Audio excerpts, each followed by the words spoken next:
Dentro de los principales contenidos que veremos el día de hoy, tenemos los siguientes aspectos: el descubridor y los principales estudiosos, el origen, el periodo del tiempo en el cual se desarrolló esta cultura, su ubicación geográfica.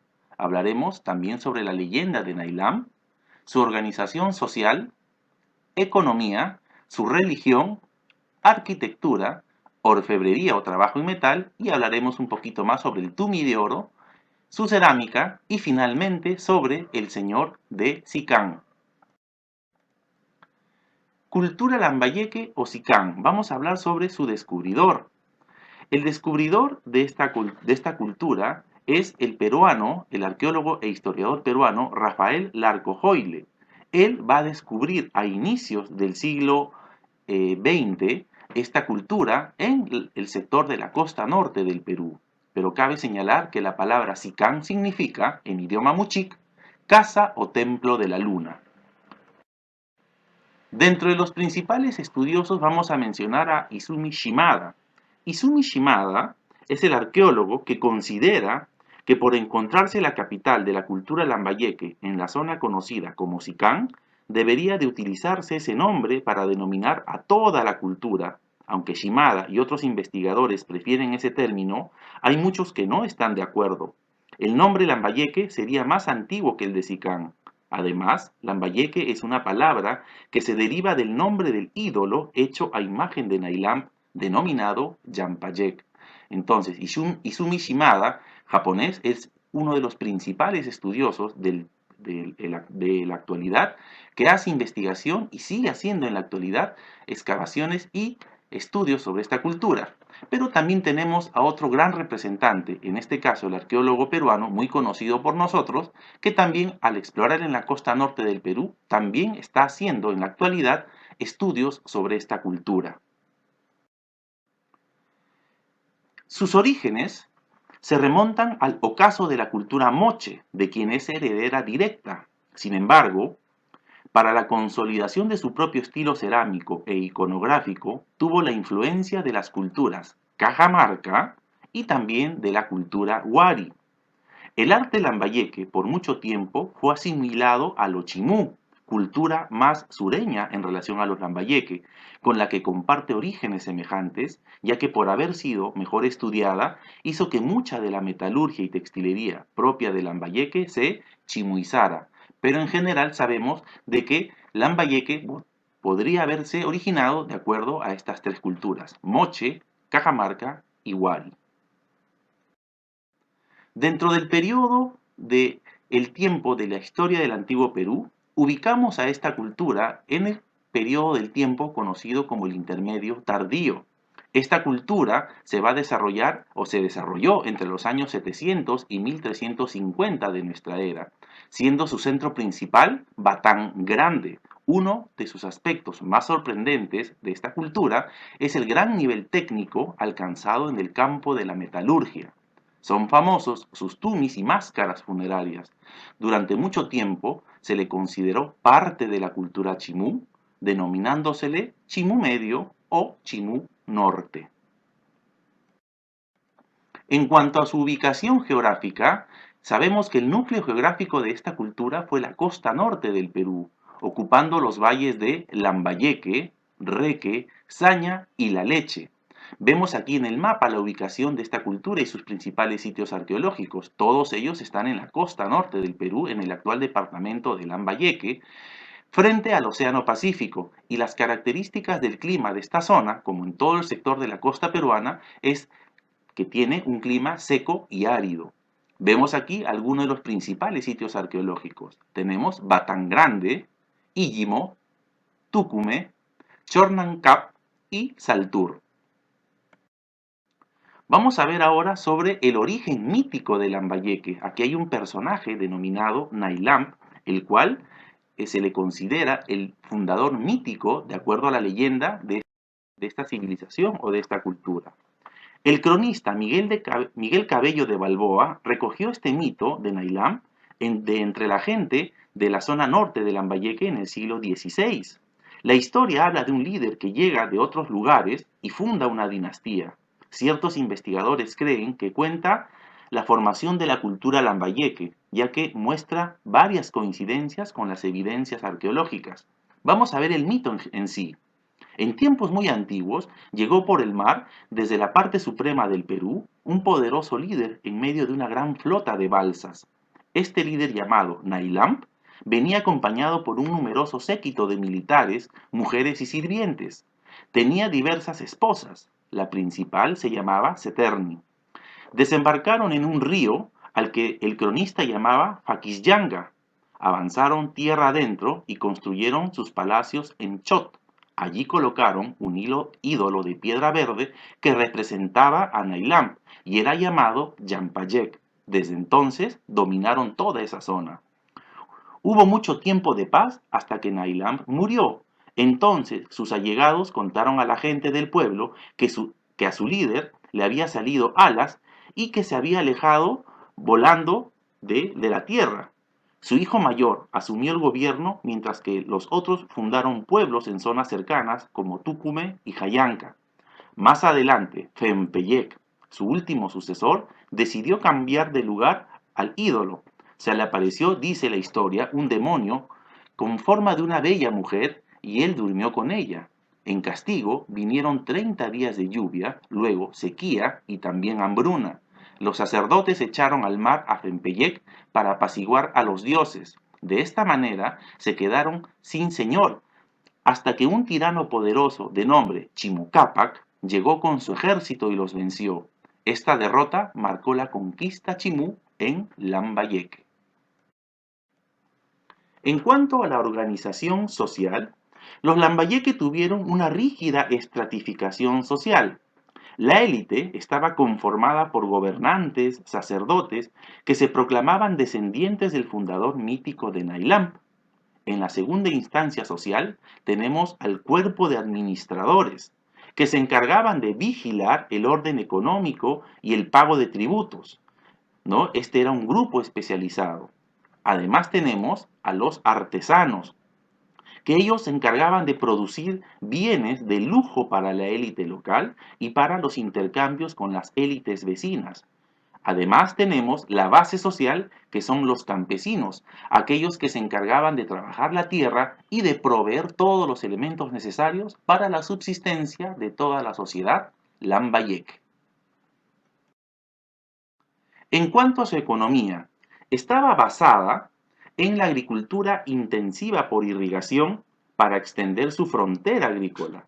Los hombres de Lambayeque construyeron un sistema hidráulico que articuló diferentes valles de Reque, Saña, Lambayeque y La Leche, ¿no? Además ampliaron las obras de sus predecesores mochicas y dejaron para la posteridad grandes canales como el de Taimi, ahí lo vemos en el mapa, tenemos el de Coyique y el de Raca Rumi, que son canales o acueductos que, como vemos en el mapa, unen diferentes ríos, lo cual hizo que la producción agrícola sea cada vez mejor, ¿no? Y esto es una característica propia de la economía de los Lambayeque. Veremos ahora que dentro de la economía de los Lambayeque, en cuanto a su agricultura, ellos cultivaron diferentes productos como los payares, los frijoles, calabaza, el loche, el maíz y el algodón, siendo sus principales productos que, gracias a lo anteriormente expuesto, ellos pudieron desarrollar. También los hombres de Lambayeque hicieron la pesca aprovechando su cercanía al mar. Pescaron, entre otros productos, cojinova, corvina y lisa. En cuanto al comercio, ellos hicieron con los que actualmente vendrían a ocupar la zona norte del Perú, es decir, con lo que hoy en día es Colombia, esmeraldas y ámbar, ¿no? Que principalmente utilizaron estos productos para insertarlos en sus diferentes ornamentos de metalurgia. Y con la Amazonía también intercambiaron, hicieron trueque, obteniendo de ellos el oro, un metal que en la costa peruana no suele haber con abundancia, pero sí en la selva peruana. En cuanto a la religión, vemos que fue el principal medio de cohesión del Estado de los Lambayeques, la cual fue teocrática. Esta está representada, su principal divinidad, en el tumi o cuchillo ceremonial, tanto en manifestaciones o esculturas en piedra como en sus manifestaciones artísticas de su arte en metal. Vemos también que su iconografía, ¿no?, que tiene a este señor con ojos rasgados y figuras antropomorfas, se destaca en su cerámica y en algunos tejidos de esta cultura, vinculando muchísimo la religión con su vida cotidiana. En cuanto a la arquitectura, ellos emplearon como principal material de construcción el barro. Hicieron pirámides truncas escalonadas, lo cual favoreció notablemente, ¿no?, ya que su organización permitía administrar la mano de obra para las construcciones monumentales. Los Lambayeque construyeron muchas pirámides, palacios y templos, además de viviendas y recintos amurallados, varios de los cuales son enormes y presentan grandes rampas de acceso. Los arqueólogos han identificado 20 sitios arqueológicos de la zona de Lambayeque. Los lambayeques fueron grandes arquitectos, puede apreciar en el complejo arquitectónico de Batán Grande, donde estuvo ubicada su capital. Esta obra estuvo constituida por 17 pirámides truncas que sobrepasan los 30 metros de altura y están distribuidas en una zona de 55 kilómetros cuadrados. En el año 1200 después de Cristo, esta ciudad fue abandonada y se construyó Túcume en su reemplazo. Túcume fue un centro ceremonial considerado como terreno sagrado. Está ubicado en la parte baja del Valle de la Leche. Su uso y las continuas modificaciones muestran que el sitio siguió siendo un importante recinto religioso para terminar el periodo inca. Presenta la concentración de pirámides más grande de Sudamérica, es decir, 26 pirámides alrededor de una montaña sagrada llamada el Cerro La Raya. Tenemos otras edificaciones como Apurlec y Huacachotuna. Todos estos sitios se pueden visitar actualmente en la zona, ¿no?, próximas a Lambayeque. En cuanto a su orfebrería, uno de los más importantes legados que dejaron los hombres de Sicán o Lambayeque fue su tecnología metalúrgica. Produjeron objetos utilitarios y rituales en oro, plata, tumbaga, que sabemos es la aleación del oro y el cobre arsenical. Aleación del cobre y el arsénico. ¿No? El cobre arsenical tiene color plateado amarillento, de naturaleza muy dura y maleable, superior a la del cobre. En su superficie sobresale una capa dorada que le da la apariencia de oro. Se han encontrado, ¿no?, que si ellos hicieron coronas, diademas, pectorales, estandartes, cuchillos o tumis, vasos ceremoniales, entre otros, como los que vemos en la imagen.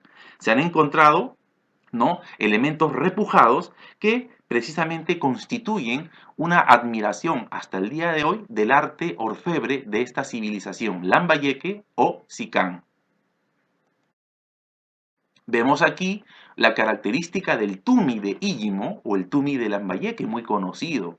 Dentro de sus características están que ésta representa al dios Nailam erguido con una corona y cuchillo de media luna bajo sus pies. La utilidad que se le daba a este tumi era para sacrificar animales o también se empleaban en algunas intervenciones quirúrgicas. Es una muestra del trabajo de orfebrería de Lambayeque que tuvo un valor religioso en su tiempo. Fue hallado en 1938 y medía aproximadamente 42 centímetros de alto y pesaba alrededor de 1 kilogramo. Vemos las principales técnicas que aquí se van a utilizar. La filigrana, que es una técnica del trabajo muy detallado en muy pequeña escala, que lo vemos en su corona. Las incrustaciones de piedras preciosas que ellos comercializaban y hacían trueque con otros sectores alejados a ellos. También vemos que existe el repujado para darle diferentes dibujos y formas a la pieza, y también el laminado, principales técnicas de este tumi muy reconocido a nivel mundial por esta cultura. Otro aspecto importante también de la cultura lambayeque es definitivamente su cerámica. Famosa cerámica de Sicán, esta es precisamente porque tiene la forma globular y además tiene un pedestal con un solo pico largo y cónico, representando al personaje de los ojos alados, utilizando principalmente los colores negro y naranja, como lo estamos viendo aquí en la imagen. La figura más representativa es el Huaco Rey, donde se representa al dios Nailam, que tiene una figura antropomorfa con las características que ya he mencionado: ojos almendrados, aretes, tocados y collares. Finalmente, veremos al señor de Sicán. Excavado en la Huaca de El Oro entre 1991 y 1992 por Izumi Shimada, fue hallado a 12 metros debajo de la superficie. Contenía más de media tonelada de diversos objetos funerarios. Se dice de que el hombre de Sicán, o el líder, era un hombre de aproximadamente de 45 años y su cuerpo fue cubierto con cinabrio, que es el sulfuro de mercurio, sentado con las piernas flexionadas y de cabeza, como vemos en esta gráfica. Este hombre estuvo enterrado con la cabeza hacia abajo y las piernas hacia arriba. Dichas tumbas se ubican dentro de la Reserva Arqueológica y Ecológica Nacional de Pomac, en Batán Grande, cerca al río La Leche, en el departamento de Lambayeque. Esta, como repito, vendría a ser la representación de la tumba de este principal personaje de la cultura lambayeque. Muchas gracias por tu atención, chicos. Eso es todo. Muchas gracias.